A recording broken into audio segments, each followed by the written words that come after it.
செயலொன்று நடந்து முடிந்ததை குறித்தால் அது இறந்த காலம், செயலொன்று நடந்து கொண்டிருப்பதனை குறித்தால் அது நிகழ்காலம், செயலொன்று நடக்க போவதனை குறித்தால் அது எதிர்காலம். சரியா பிள்ளைகள்? அப்ப இறந்த காலம் என்றதுக்கு செயல் நடந்து முடிந்து விட்டது. அப்ப முடிந்து விட்டதுக்கு நீங்கள் இந்த நான் சொல்லி தந்த இன்று நேற்று நாளை என்றது சொல்லி தந்தான் தானே. இதுல இறந்த காலம் என்பது நேற்று, நிகழ்காலம் என்பது இன்று, எதிர்காலம் என்பது நாளை. சரியா பிள்ளைகள்? எதிர்காலம் என்பது நாளை. இதை வச்சுக்கொண்டு சும்மா சாதாரணமா வசனத்தை சொன்னீங்கள் என்று சொல்லி சொன்னால் 3 காலத்துக்கு 3 வசனங்கள் இலகுவாக எடுத்துக்கொள்ளக்கூடியதாக இருக்கும். அப்ப இதுல பார்த்து கொள்ளும் பிள்ளைகள், நான் நேற்று பாடசாலை சென்றேன். அப்ப இஞ்சி ஒரு சொல்லும் போது, ஒரு வினை சொல்லும் போது இறந்த காலத்துல தான் சொல்லுவீங்கள். சொல்லி பாருங்க. நான் நேற்று பாடசாலை சென்றேன், நான் நேற்று தண்ணீர் அருந்தினேன், நான் நேற்று படம் பார்த்தேன் என்று சொல்லி நேற்றென்று வந்தால் அது இறந்த காலத்துல தான் அந்த சொல்ல சொல்லி முடிப்பீங்கள். சரியா பிள்ளைகள்? அடுத்தது இன்று. நான் இன்று பாடுகின்றேன், நான் இன்று பாடுகின்றேன்.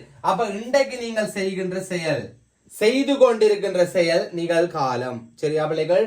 அப்ப நான் இன்று பாடுகின்றேன், நான் இன்று படிக்கின்றேன், நான் இன்று நடிக்கின்றேன். ஏதாவது நீங்கள் இதுல சொல்லொண்ட வச்சுக்கொள்ள முடியும்.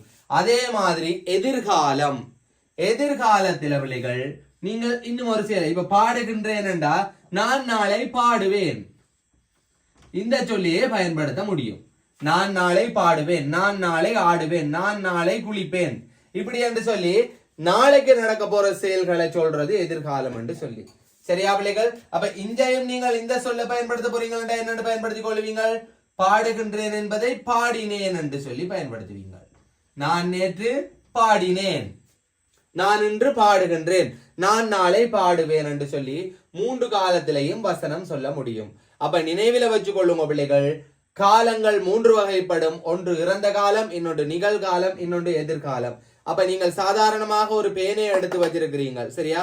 ஒரு பேனையை எடுத்து வச்சிருக்கிறீர்கள் என்று சொல்லி சொன்னால் எழுத போறீங்கள், இனித்தான் எழுத போறீங்கள், அது எதிர்காலம். எழுதுவேன் எதிர்காலம், எழுதுகின்றேன் நிகழ்காலம், எழுதினேன் இறந்த காலம்.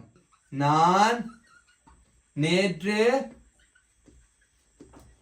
படித்தேன் என்று சொல்லி இறந்த காலத்தில் எழுதி கொள்ளுவீங்கள். அப்ப இது ஒரு இறந்த கால வசனம். சரியா பிள்ளைகள்? அடுத்தது நிகழ்காலத்தில் எழுத போறீங்க. அப்ப நிகழ்காலத்தில் எழுதுறீங்கள் என்று சொல்லி சொன்னா என்ன எழுதுவீங்கள்? நான் இன்று படிக்கின்றேன். இப்ப நடந்து கொண்டிருக்கின்றது, அப்ப படிக்கின்றேன் என்று சொல்லி சொன்னால் அது என்ன காலம் என்று சொல்லுவீங்கள்? நிகழ்காலம். சரியா?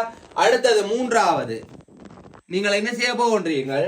படிக்க போகின்றீர்கள். அப்ப 3வது, நான் நாளை படிப்பேன். அப்ப படிப்பேன் என்பது என்ன காலம்? எதிர்காலம். சரியா பிள்ளைகள்? அப்ப ஒரே விஷயத்தை வச்சுக்கொண்டு நேற்று என்று நாளை என்ற 3ஐ நீங்க போடும் போது வசனங்கள் எப்படி மாறுதுன்றதை பார்த்துட்டீங்கள் தானே. அதாவது இதை சொல்றது பயனிலை வினை சொல்லாக இருக்கும். அப்ப வினை சொற்கள் கட்டாயம் காலம் காட்டி நிற்கும். அப்ப படித்தேன் என்பது இறந்த காலத்தை காட்டி நிற்கின்றது, படிக்கின்றேன் என்பது நிகழ்காலத்தை காட்டி நிற்கின்றது, படிப்பேன் என்பது எதிர்காலத்தை காட்டி நிற்கின்றது.